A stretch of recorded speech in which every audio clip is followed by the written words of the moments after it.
Muita gratidão nesse dia, muita alegria, muitas lembranças na mente daqueles que estão aqui há muito tempo, boas expectativas àqueles que estão há pouco tempo, muita gratidão por cada detalhe na provisão que Deus dá à sua igreja, às igrejas de Deus, as igrejas físicas de Deus, fazendo parte da grande igreja de Deus. Muita gratidão nesse dia. Eu sou muito agradecido por conviver aqui com os meus irmãos do colegiado pastoral, sempre nessa caminhada de viver em fidelidade ao Senhor na pregação da palavra, também em testemunho nas nossas casas e também em acompanhamento com os irmãos e irmãs.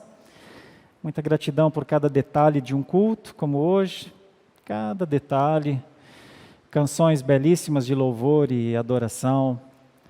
Gratidão por ver as famílias se achegando, tanto as que estão aqui no templo, quanto as que estão em casa. Muitas não podem estar conosco nesse dia tão importante, tão festivo, mas nos acompanham de casa, dos lugares em que é possível. Mas ver as famílias se achegando a este lugar, com as criancinhas, muito bom de se ver isso. Adolescentes, jovens, casais de namorados, novos namorados, um tempo de gratidão por tudo, futuras famílias, assim é o Senhor operando com graça, restaurando pessoas dos caminhos difíceis, gratidão por tudo. Eu quero pensar numa passagem de Apocalipse, capítulo 4 e 5, em que João está impressionado. Os seus olhos estão em um lugar impressionante. Eu quero começar, eu vou ler Apocalipse 4 e 5, são 2 capítulos, é um texto relativamente longo, mas acredite, ao ler esse texto, você vai perceber coisas maravilhosas. João estava neste lugar e eu quero deixar uma ideia aqui, meus irmãos. O quanto o cristianismo, o quanto a fé, o quanto Deus, o quanto a redenção tem nos impressionado. Porque nós podemos chegar a este lugar e tudo ser muito bom aqui. Mas o bom é o lugar, pode ser. O bom é a amizade, pode ser. O bom é esse tempo na manhã de domingo que nós não queremos fazer outra coisa, nós queremos ir para a igreja. Tudo isso pode ser bom, mas todo esse sentimento, ele tem um limite. É quando deixa de ser bom. Em algum momento o culto vai acabar, em outro momento nós vamos voltar para as nossas casas. Então, o quanto as coisas de Deus têm nos impressionado, ou o quanto nós podemos ficar nos limites do nosso olho, nos limites do nosso ouvido, nos limites da nossa compreensão. Quero deixar essa reflexão para eu e você pensarmos juntos, enquanto olhamos para essa passagem. 4:1. Se você tiver a Bíblia, você vai compreender melhor lendo. Se porventura você não tiver a Bíblia, presta atenção, é uma passagem muito rica. É o maior resumo que nós temos do céu. Em todas as Escrituras, possivelmente é o resumo mais completo que nós temos. Então nós estamos diante de uma passagem que vale a pena você se desvincular de pensamentos, preocupações, distrações, vale a pena. Quer saber um pouco sobre o que João viu? Esses 2 capítulos pequenos mostram.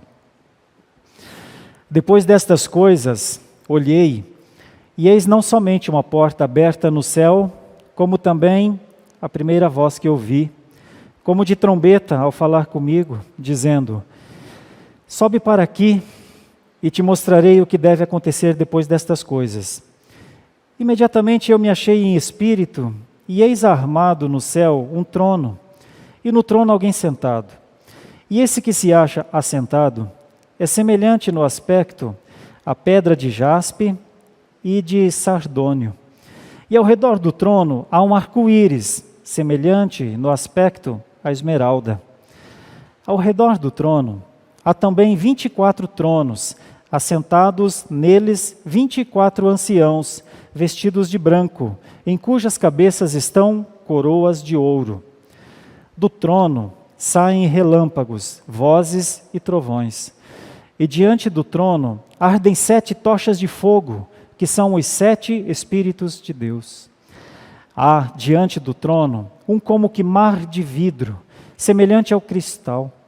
E também no meio do trono e à volta do trono, 4 seres viventes, cheios de olhos por diante e por detrás.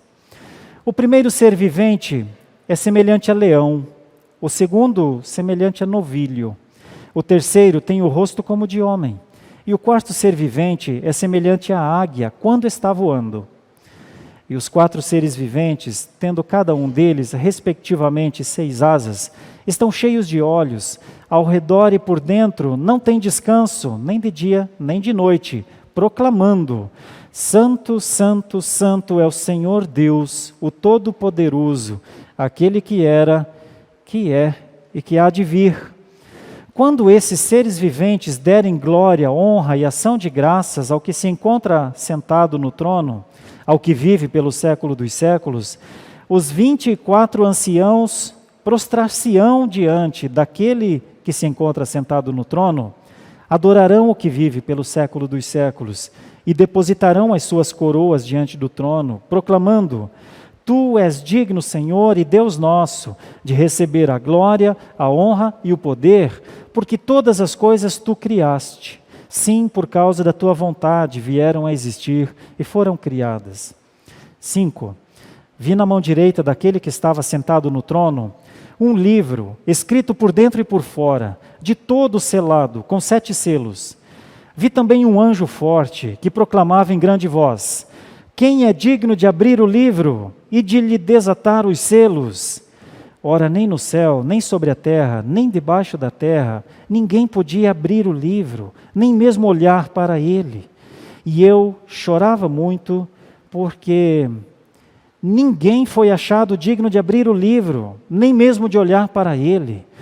Todavia um dos anciãos me disse: Não choreis, eis que o leão da tribo de Judá, a raiz de Davi, venceu para abrir o livro e os seus 7 selos. Então vi no meio do trono e dos 4 seres viventes, entre os anciãos, de pé, um cordeiro, como tendo sido morto. Ele tinha 7 chifres, bem como 7 olhos, que são os 7 Espíritos de Deus enviados por toda a terra. Veio, pois, e tomou o livro da mão direita daquele que estava sentado no trono. E quando tomou o livro, os 4 seres viventes e os 24 anciãos prostraram-se diante do Cordeiro, tendo cada um deles uma harpa e taças de ouro cheias de incenso, que são as orações dos santos, e entoavam um novo cântico, dizendo: Tu és digno, ou digno és de tomar o livro e de abrir os selos, porque foste morto e com o teu sangue compraste para Deus os que procedem de toda tribo, língua, povo e nação. E para o nosso Deus os constituíste reino e sacerdotes, e reinarão sobre a terra. Vi e ouvi uma voz de muitos anjos ao redor do trono, dos seres viventes e dos anciãos, cujo nome era de milhões e milhares de milhares, proclamando em grande voz: Digno é o Cordeiro que foi morto de receber o poder e riqueza e sabedoria e força e honra e glória e louvor. Então ouvi que toda criatura que há no céu e sobre a terra, debaixo da terra e sobre o mar, e tudo o que neles há, estava dizendo: Aquele que está sentado no trono e ao Cordeiro, seja o louvor e a honra e a glória e o domínio pelos séculos dos séculos. E os 4 seres viventes respondiam: Amém. Também os anciãos prostraram-se e adoraram. Nós temos muitos autores que se esforçam para trazer ao nosso entendimento situações assim, figuras assim. Eles se esforçam muito, com muitos efeitos, mas é muito difícil trazer. Provavelmente nenhum filme, nenhuma série, nenhuma superprodução conseguirá tornar mais claro do que o que está na sua mente sobre isso. Então eu quero começar com as nossas crianças que sempre fazem o desenho, sempre fazem a ilustração. E o pastor gostaria que a ilustração de hoje, para vocês levarem para as memórias de vocês, que vocês, na folha branca que vocês têm, que vocês pintassem toda a base da folha, toda a folha, de um azul clarinho como se fosse o céu. Porque esta é uma visão que João teve destas coisas, das coisas eternas, das coisas do céu. E então, com essa base azul clarinha, desenhem, por favor, um trono, que nós já temos pedido para vocês desenharem de vez em quando. Também um livro que pode se assemelhar à Bíblia, mas se vocês puderem fazer um selo em cima, selo é mais ou menos aquilo que se colocava na carta que nós mandávamos há muito tempo atrás no correio. É difícil explicar selo para criança, né? Nós idosos. Mas vamos lá, pais, ajudem, por favor. E desenhe, se possível, um cordeiro, um animalzinho, alguma coisa assim, uma ovelhinha, um cordeirinho. São 3 desenhos que vocês, ao ouvirem aqui o que o pastor está falando, vocês vão pensar nessas 3 figuras, tá? Tá bom? O trono, o livro e o cordeiro. É o tema da nossa meditação. Meus queridos irmãos, essa é uma passagem tão intensa que só de ler a gente já fica bem. A gente gosta de ver essas coisas tão profundas, não é? Eu peço um tempinho para a gente conversar sobre algumas coisas aqui do texto. Quero poder lhe ajudar a entender um pouquinho mais. O livro de Apocalipse, obviamente, é sempre um livro muito estudado, muito desejado, muitas vezes muito temido. Na nossa família, nem sou eu o especialista em Apocalipse, é o Leandro, que pregará hoje à noite, inclusive, aqui. Ele tem um livro na área e um livro está prestes a ser lançado, que é um comentário completo de Apocalipse. Eu sou apenas um leitor impressionado e apaixonado e algumas vezes constrangido do livro de Apocalipse. João teve esse privilégio. Ele estava em Patmos e ele poderia, ali naquele lugar, apenas viver o drama da sua vida, do seu exílio. Mas Deus lhe deu uma graça, a graça de chamá-lo à percepção de coisas muito profundas. Esse é João, o último dos apóstolos. Esse é o ano 90 depois de Cristo, mais ou menos, entre 90 e 97 depois de Cristo. E ele foi o portador dessa mensagem apocalíptica para nós, que nos fala de algumas coisas. A carta de João, o Apocalipse de João, narra uma sequência de ciclos. São 7 igrejas, João terá 7 ciclos de visões. E aqui começa, depois das 7 igrejas, aqui começam uma série de ciclos, que vai até o capítulo 8, versículo 1. E depois uma sequência, sempre muito cíclica, com histórias que voltam, como uma espiral. E aqui nós temos, então, o que foi, talvez para João, e é para nós também, que lemos o livro de Apocalipse, o momento mais impressionante até aqui do livro.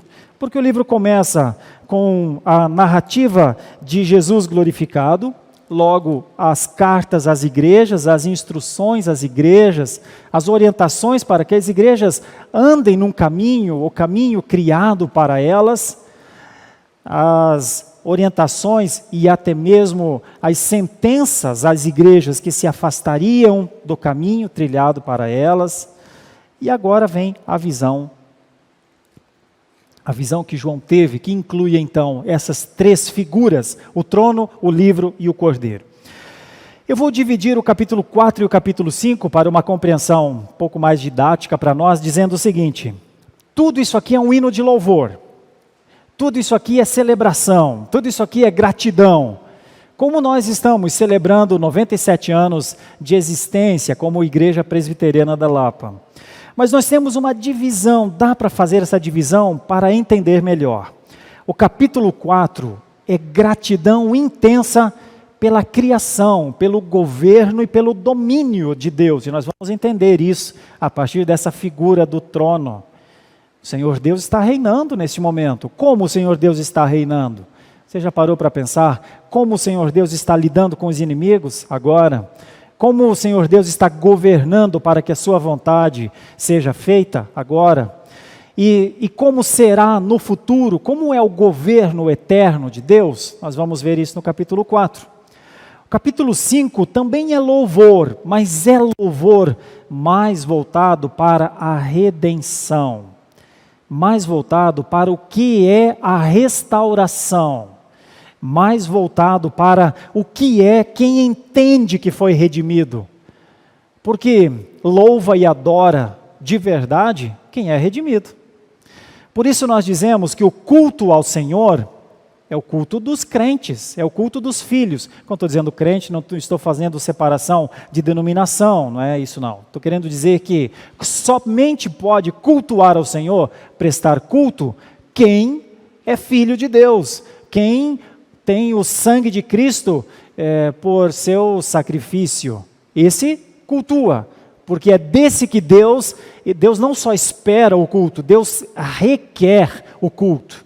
Os outros não podem cultuar a Deus, porque o culto não é uma bondade nossa. O culto só é possível quando ele é em nome de Jesus. Deus só aceita o culto por seu Filho.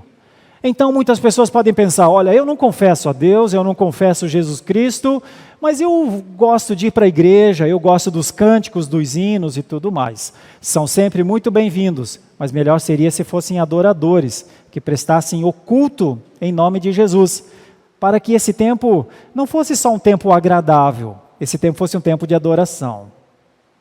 Percebe a diferença? Então, simplesmente ir para a igreja não é cultuar. Simplesmente fazer parte de um hall de membros não é ser filho de Deus.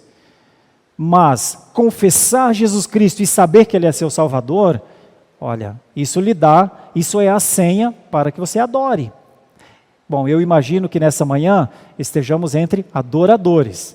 Mas se porventura houver alguém entre nós que ainda não entregou sua vida a Cristo, ainda não confessou o Senhor Jesus Cristo como seu Salvador, faça agora. E participe conosco do culto ao Senhor. Não assista somente o culto. Você não tem privilégios eternos simplesmente por assistir a um culto. Mas por ser um filho de Deus, você tem. Então, é uma coisa que cada um de nós deve pensar e deve responder. João começa a ver, ele é chamado, mais ou menos como Moisés um dia foi chamado para subir a um monte. Suba o monte. E então, João ele passa a ver coisas que vão acontecer. E João não está sozinho nessa forma de ser chamado para ver coisas muito grandes. Um deles foi Ezequiel, que o reverendo Gilberto leu aqui na introdução. Ezequiel é um profeta do Antigo Testamento que também lhe foi dado um entendimento sobre o trono de Deus. Nós ainda temos outro que é Isaías. Em Isaías capítulo 6, ele diz, no ano da morte do rei Uzias, eu vi o Senhor, e ele estava no trono. Nós temos outro profeta também chamado Daniel. Esses três profetas, Daniel, Ezequiel e Isaías, eles são esses anteriores a João. Então note que parece que Deus quer mostrar aos seus filhos um pouco mais de si com isso. E eles sempre trazem ideias complementares sobre essa cena grandiosa que é o trono, né? E vejam só, João então começa a narrar o que ele vê a respeito do trono, que eu estou dizendo que é o lugar de governo de Deus, o lugar de juízo de Deus. João vai ver algumas coisas em torno desse trono, no trono, vocês vão ver aqui. Já começa no versículo 2. Imediatamente eu me achei em espírito e eis armado no céu um trono e no trono alguém sentado. No domingo passado, nós usamos essa figura aqui, A cruz foi para nós um portal, ela mostra-nos Jesus Cristo a caminho da glória, a caminho do trono. E nós percebemos que está assentado no trono, diz aqui no versículo 3, quem está no trono é semelhante, esse que se acha sentado é semelhante no aspecto à pedra de jaspe e de sardônio. Nós não temos uma ideia muito clara só de ler isso, mas basta pensar que eram a primeira e a última pedra do peitoral do sacerdote, do sumo sacerdote. Então aqui nós já começamos, do Antigo Testamento, né? Então aqui nós já começamos a perceber algo muito importante. O trono, ele carrega, ou ele tem figuras, coisas que faziam parte da vida das pessoas do Antigo Testamento.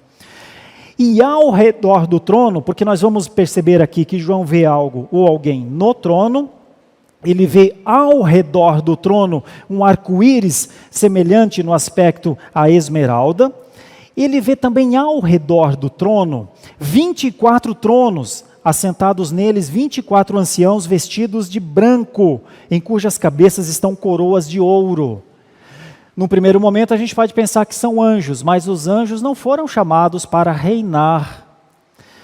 Quem seriam estes então? Bom, nós começamos a pensar, o que é essa vestidura branca? Vestiduras brancas simbolizam justiça. Então nós começamos a perceber que junto ao trono a justiça está lá. Em dois momentos, agora há pouco aqui no Apocalipse, duas igrejas, a igreja de Sardes, alguma coisa sobre vestiduras brancas é dito para a igreja de Sardes. O vencedor será assim, vestido de vestiduras brancas. Quando Deus fala com a igreja, uma das outras igrejas do Apocalipse, a de Laodiceia, ele diz assim: aconselho-te que de mim compres ouro refinado pelo fogo para te enriqueceres, vestiduras brancas para te vestires. Então nós começamos a perceber aqui algo da justiça de Deus junto do trono, e já podemos começar a aplicar. O trono de Deus é um trono de justiça. O Senhor reina com a justiça.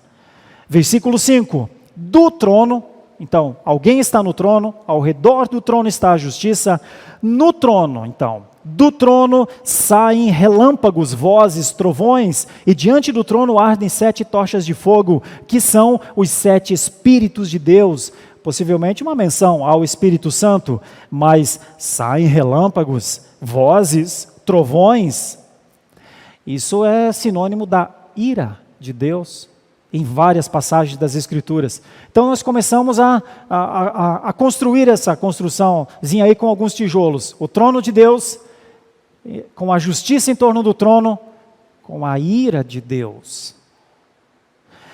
E isso prossegue mais, versículo 6, versículo 7, mostrando que provavelmente criaturas angelicais estão em torno do versículo 6 e 7, estão em torno de Deus. Nós temos um aspecto de segurança e provisão no versículo 7. No versículo 8, nós começamos a perceber uma outra palavrinha importante para o governo de Deus, a glória. Então, qual é a visão que João está tendo de maneira resumida até aqui? Um trono com um governo, com juízo, santidade, justiça e glória. Se você quiser saber como é que o Senhor Deus está como Rei absoluto de toda a existência, trabalhando, operando, você não pode fugir desses princípios. João viu isso de maneira um tanto quanto com elementos que servem para nos ajudar. O que é essa glória? Uma das coisas importantes está no versículo 8. E os 4 seres viventes, tendo cada um deles respectivamente 6 asas, estão cheios de olhos ao redor e por dentro, não tem descanso nem de dia nem de noite, proclamando: Santo, Santo, Santo é o Senhor, o Todo-Poderoso, aquele que era, que é e que há de vir. Esse é o resumo, ou é a partir dessa passagem, que aqueles que construíram o nosso inário colocaram o hino de número 11, Santo, Santo, Santo. Então, quando nós cantamos hoje, dentro de um culto de adoração, nós estamos cantando alguma coisa que João viu algo que seria ainda mostrado para todos nós, mas ainda está, mais ou menos como quando a gente olha para um binóculo. A gente precisa olhar no binóculo para ver o que está lá no fim. Quando a gente era criança, pequena, lá nos anos 70, 80, os fotógrafos iam nas nossas escolas e faziam um pequeno binóculo, em que a gente se assentava em um lugar, vestidinho com o seu uniforme, fazia uma foto e depois eles davam um binóculo para nós. Então a gente estava lá brincando, lá na nossa casa, e a gente pegava aquela fotografia que ficava dentro de um pequeno binóculo e se via lá na escola. Às vezes estávamos todos sujos de jogar bola, de brincar com os colegas, mas nós nos víamos lá naquela escola sempre, com o nosso uniforme branco, com muitas vezes o nosso livro na nossa frente. É mais ou menos um pouco disso que nós estamos fazendo quando cantamos Santo, Santo, Santo, porque João foi elevado a um estado em que nós vemos que de dia e de noite há uma proclamação. E então, mais para o final do capítulo 4, nós temos mais uma proclamação muito grande, também de anciãos, prostrando-se, proclamando, diz a palavra: Tu és digno, Senhor e Deus nosso, de receber a honra, a glória e o poder, porque todas as coisas Tu criaste, sim, por causa da Tua vontade vieram a existir e foram criadas.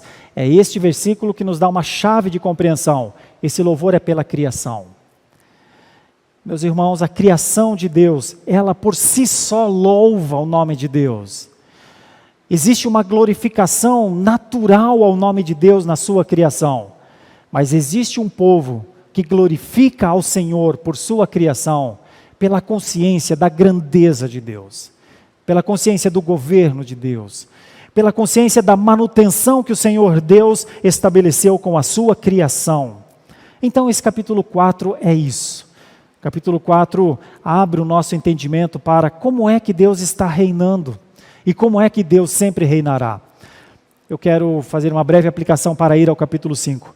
Meus irmãos, nós somos filhos de Deus e nós vamos no domingo adorar ao Senhor, porque o Senhor quer adoração. O domingo, ele é para o povo de Deus um dia de descanso.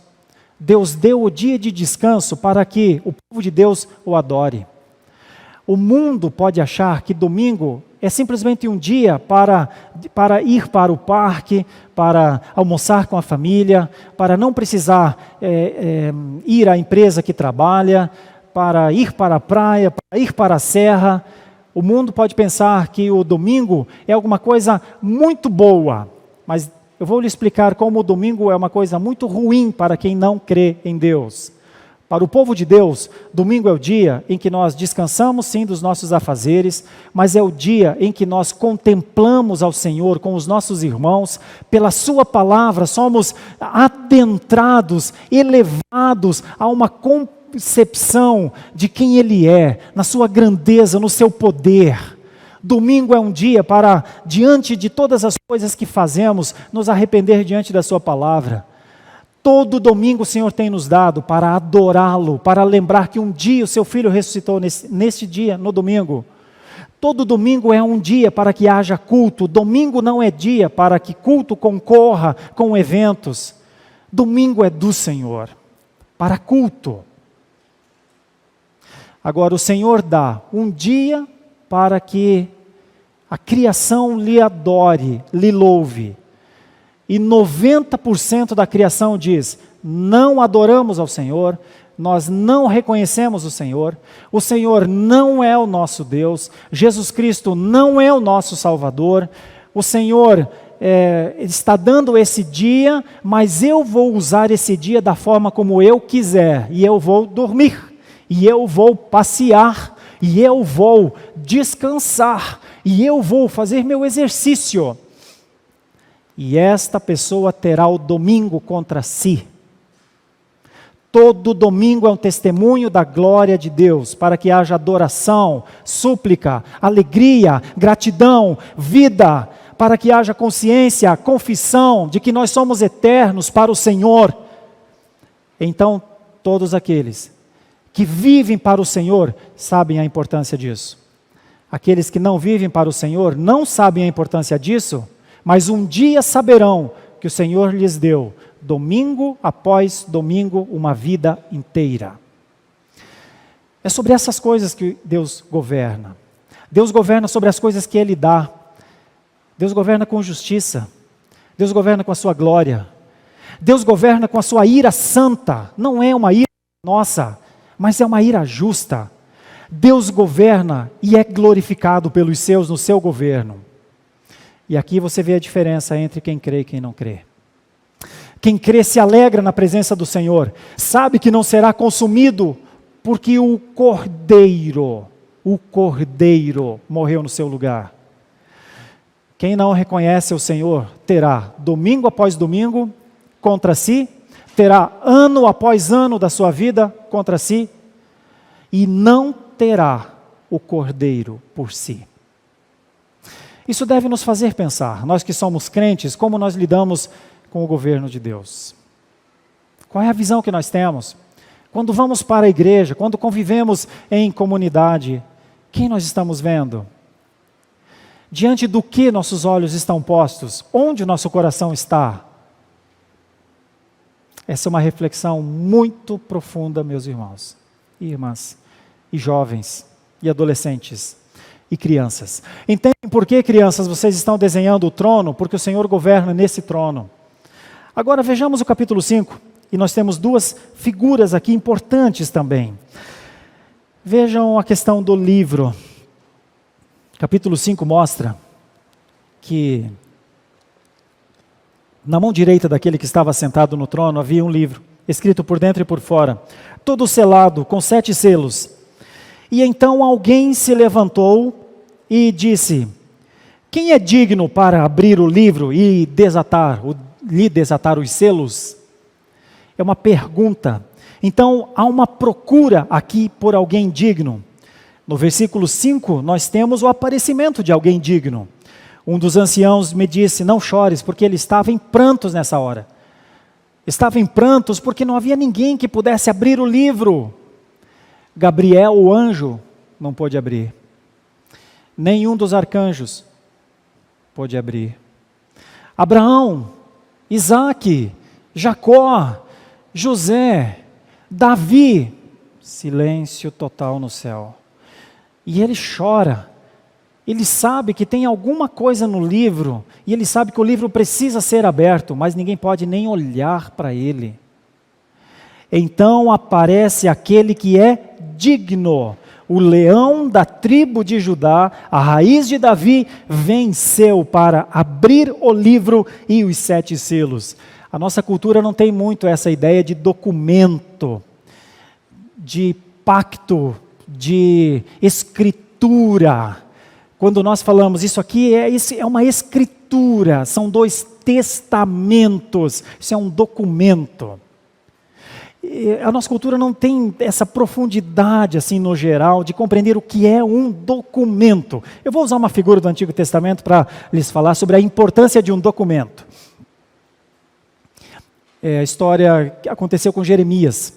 Em determinado momento, Jeremias está profetizando o fim do reino, obviamente, e o rei, quando Jeremias começa a dizer: olha, Nabucodonosor virá, levará tudo isso aqui, não ficará pedra sobre pedra, tudo se acabará.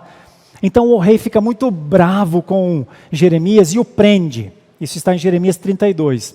O rei o prende porque fala: para de profetizar, você fica dizendo que nós vamos ser derrotados, que tudo vai acabar, que tudo isso aqui se perderá.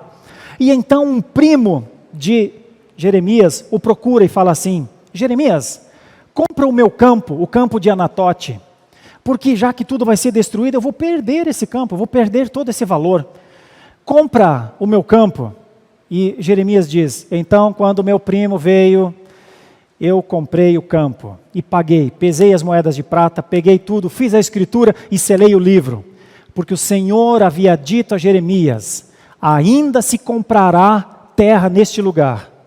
O que é que Jeremias estava fazendo? Usando um documento para dizer: depois do cativeiro, depois que Nabucodonosor levar, depois da terra arrasada, este lugar ainda terá grande valor. Vamos selar isso com um documento.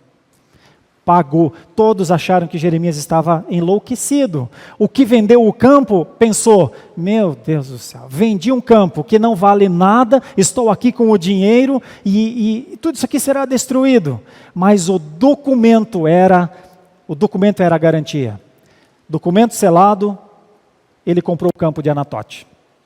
Esse peso dos documentos, nós trazemos um pouco para compras de apartamentos, escrituras que se faz, um pouco desse documento. Mas quase nunca a gente tem a ideia que há um documento, um livro escrito neste lugar, neste céu de Deus, com todos os desígnios de Deus. E é isso que João vê. E só era possível que alguém abrisse esse livro. Alguém digno, e não havia nenhum digno, a não ser o leão da tribo de Judá. Enquanto João está chorando, nós vemos uma outra figura então, o reconhecimento do digno. E assim que aparece a ação desse digno, do leão da tribo de Judá, é tomar o livro da mão daquele que está assentado no trono. Meus irmãos, quando ele toma o livro, acontece uma explosão de louvor, de glória, porque o Cordeiro apareceu. Esta criança é a figura mais alta e mais importante dessa passagem. O trono, o livro e o Cordeiro. Crianças, vejam a ação do Cordeiro e o porquê todos os que estavam ao redor explodiram em louvor. Está aqui indo para o final, versículo 7. Veio, pois, e tomou o livro da mão direita daquele que estava sentado no trono. E vejam só, e quando tomou o livro, os 4 seres viventes e os 24 anciãos prostraram-se diante do Cordeiro. É aqui que nós percebemos a adoração do Cordeiro, ao Cordeiro. Tendo cada um deles uma harpa e taças de ouro cheias de incenso, que são as orações dos santos. E aí nós temos 3 formas de louvor. No versículo 9, um novo cântico: digno és de tomar e abrir o livro, de abrir os selos, porque foste morto, com o teu sangue compraste para Deus. Ou seja, o louvor, a gratidão está no louvor por algo que aconteceu. Nós percebemos que não são só estes 4 seres viventes, mas muitos anjos, diz do versículo 11 para frente, proclamavam em grande voz. Os anciãos, cujo número era de milhões e de milhões, de milhares de milhares, proclamavam em grande voz: digno é o Cordeiro que foi morto. E então nós vemos o ápice no 13. E então ouvi que toda criatura que há no céu e sobre a terra, debaixo da terra e sobre o mar, e tudo o que neles há, estava dizendo: aquele que está assentado no trono e ao Cordeiro, seja o louvor. Nós cantamos essa canção, se não me engano, domingo passado, inclusive, ao que está assentado. É quando acontece um canto uníssono.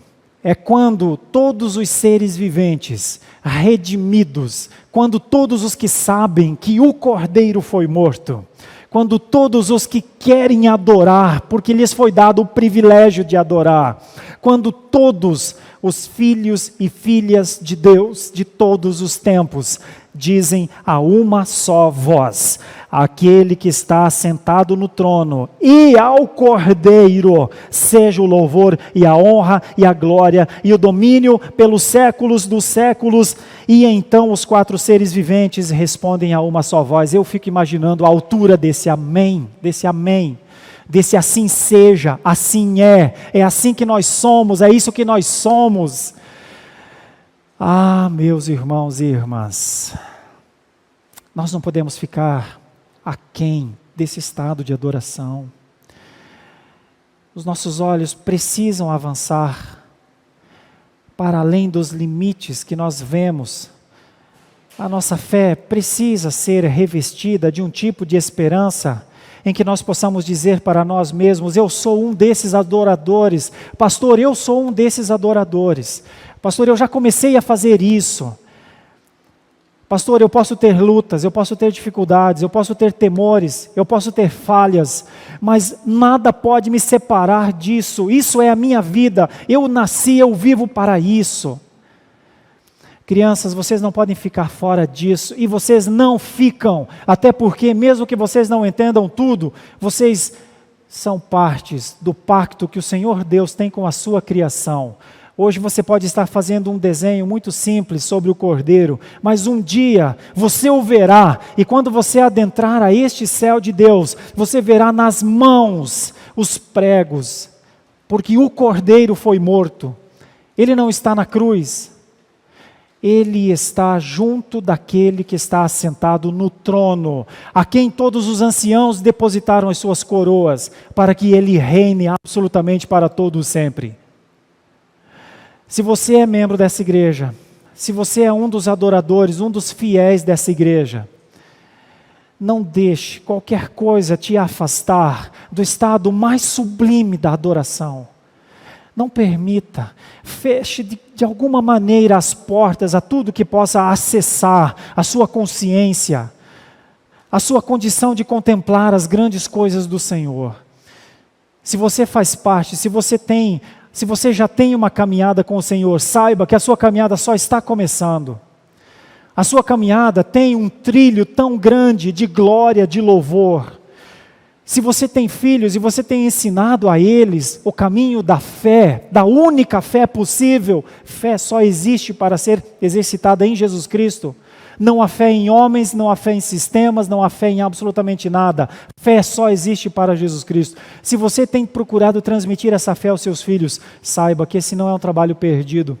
Um dia, você e seus filhos estarão diante daquele que venceu, para celebrar, para, como diz aqui no capítulo 5, talvez entoar o cântico, talvez proclamar junto a milhares e milhares, talvez nessa liturgia do céu, simplesmente dizer ao que está sentado no trono e ao Cordeiro, seja o louvor, seja a honra, seja a glória e o domínio pelos séculos dos séculos. Você estará entre aqueles que dirão amém, amém, amém, amém, amém, amém, amém, mais ou menos como um homem que eu estudo e que se achava tão pecador, chama-se Jonathan Edwards, se achava tão pecador, que quando ele saía para fazer suas devocionais com a sua esposa, às vezes ele ficava 1 hora dizendo, me perdoe, me perdoe, me perdoe, me perdoe, me perdoe, me perdoe. E então ele perdia suas forças, ele caía do seu cavalo e ficava deitado ao chão, falando me perdoe, até não ter forças mais para dizer nem mesmo me perdoe. E então a sua esposa Sara o esperava se recuperar para ajudá-lo a subir no seu cavalo e voltar para sua casa. Tanto quanto você hoje olha para o Senhor, para essa glória, para esse louvor, para essa honra, e se coloca diante dEle, como alguém que sabe que é um pecador, que não para de dizer me perdoe, mas também não para de dizer seja louvado, seja adorado, seja engrandecido, a cada ato seu, um passo a mais no caminho dessa eternidade. E então, enquanto outros estão dizendo, estão zombando da sua fé, brincando da sua caminhada, achando que você está numa ilusão, você está caminhando para a maior das realidades espirituais que nós temos alguma condição de compreender. E todo esse tempo que todos acham que é um tempo de realidade pura, terá ficado para trás. E o Cordeiro será adorado por você, por nós. Essa é uma passagem tão profunda que a gente sofre de ler, por nossos pecados. A gente sofre pelas vezes que a gente não adora, pelas vezes que a gente não glorifica. A gente sofre de lembrar pelas vezes que a gente usa a religião, usa a fé para nossos propósitos pessoais. A gente chora por ser quem a gente é. João chorou e ele disse, alguém precisa abrir o selo. E o ancião disse, pode parar de chorar. Se esse é o motivo do seu choro, pode parar de chorar. Mas o Senhor Jesus disse que nós temos motivos para chorar, os nossos pecados. Choremos pelos nossos pecados. E então, arrependidos diante do Senhor, lavados no sangue do Cordeiro, sejamos adoradores. Nós temos motivos para adorar. Nossa fé não é uma fé vacilante. As promessas não são vacilantes. O reino é uma realidade, ele já está entre nós. O Senhor Deus está governando do seu trono, ora com relâmpagos, ora com a sua ira, ora com a sua glória, ora com o temor, ora com o louvor.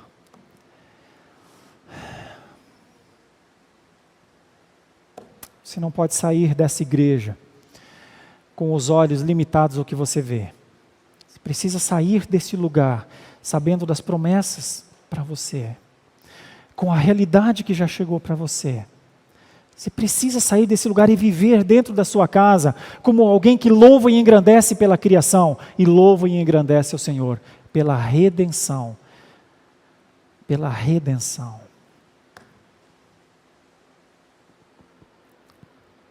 Feche os seus olhos um instante. Você consegue ver com seus olhos fechados, você consegue contemplar a grandiosidade desse momento? Do momento em que você está dentro dele, que você foi levado para este momento, que o Cordeiro abriu o livro. Você consegue perceber que o leão da tribo de Judá venceu?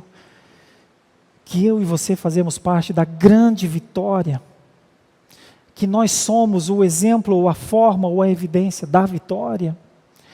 Que os inimigos estão lamentando estarem no lado errado, que eles estão perdendo uma guerra que eles estão perdendo todos os dias, uma guerra que já foi vencida na eternidade.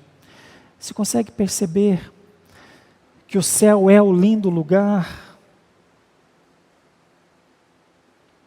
Senhor, nosso Deus e nosso Pai, como é bom saber que um homem viu essas coisas, para que nós pudéssemos saber delas. Senhor, nossa alma sobe um pouco, parece sair um pouco das limitações físicas, temporais. Nossa mente parece adentrar um pouco neste lugar de glória. Os pecadores que jamais chegariam a este lugar, agora chegam. Chegam e dizem ao que está sentado no trono: seja a honra, a glória e o louvor por todos os séculos e o domínio também. Senhor, ajuda-nos a dizer: me perdoa, Senhor, me perdoa, eu preciso, me perdoa, para que haja perdão para os nossos pecados. Ajuda-nos a dizer amém, Senhor, amém, amém, amém pelo teu plano, amém, Senhor, pela tua misericórdia, amém pela tua graça. Ajuda-nos a dizer: Senhor, sim, eu entendo, agora eu entendo, eu vivo no Senhor, eu faço parte do Senhor. Ajuda-nos a dizer: Senhor, ajuda-nos, toma o coração, Senhor, esse coração tantas vezes tão duro, Senhor, nosso coração parece ser mestre de si mesmo, nosso coração só quer deixar entrar o que ele acha que deve ou que pode entrar. Senhor, quebranta o nosso coração, quebranta, Senhor, nossos corações são propriedades tuas também, Senhor, todos eles, não há nenhum coração que seja dono de si. Ah, Senhor, faz de nós estes os teus, faz de nós os cidadãos dos céus. Te agradeço muito, Senhor, por sua palavra. Que pena, Senhor, que eu sou tão pecador, devia compreender tanto mais dela. Que pena que eu não leio a tua palavra como eu precisaria ler, Senhor, como eu deveria ler. Mas, Senhor, ainda há tempo, Senhor, não me deixe à margem do entendimento mais profundo que eu preciso entender, para que eu possa viver, não só aqui, para que eu possa viver, não só aqui. Por isso nós oramos, em nome de Jesus. Amém.